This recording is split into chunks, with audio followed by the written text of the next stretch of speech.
कलयुग का अंधकार। मथुरा नगरी में अत्याचारी राजा कंस का आतंक फैला हुआ था। वह अपनी बहन देवकी से प्रेम करता था, परंतु एक आकाशवाणी ने उसका हृदय बदल दिया। कंस, तेरी मृत्यु तेरी ही बहन के 8वें पुत्र के हाथों होगी। यह सुनते ही कंस ने देवकी और वसुदेव को कारागार में डाल दिया। कारागार की यातना। कंस ने निर्दयता से देवकी के 6 बच्चों को जन्म लेते ही मार डाला।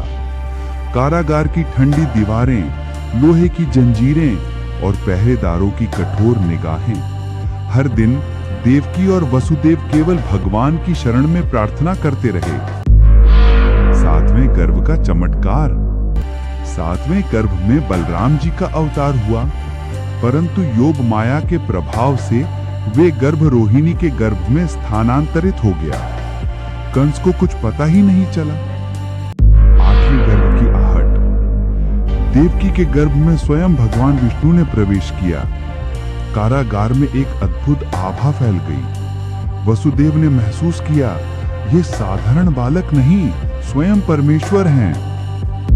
दिव्य प्रकट होना। आधी रात भाद्रपद की अष्टमी को 4 भुजाओं वाले श्रीहरि प्रकट हुए। पीतांबर वस्त्र, शंख, चक्र, गदा और कमल धारण किए। उन्होंने मधुर वाणी में कहा, माता पिता, मैं तुम्हारा पुत्र कृष्ण रूप में अवतरित होऊंगा। मुझे गोकुल में यशोदानंद के घर पहुंचा दो। चमत्कारों की राह। जैसे ही बालक कृष्ण साधारण मानव रूप में आए, चमत्कार शुरू हो गए। कारागार के दरवाजे अपने आप खुल गए। पहरेदार गहरी नींद में सो गए और वसुदेव की बेड़ियां टूट गईं। यमुना का रहस्य।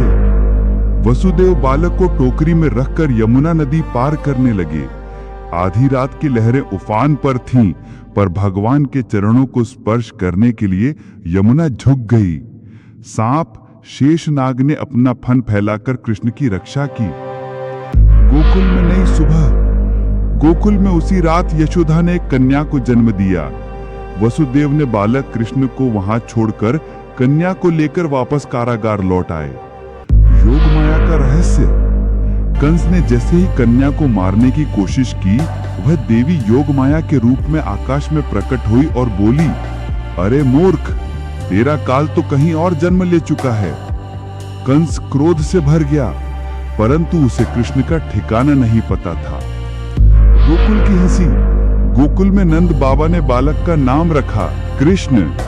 गोकुल की गलियों में बांसुरी की मधुर ध्वनि गूंजने लगी और एक नई कथा का आरंभ हुआ। वह कथा जो युगों तक सुनाई जाएगी।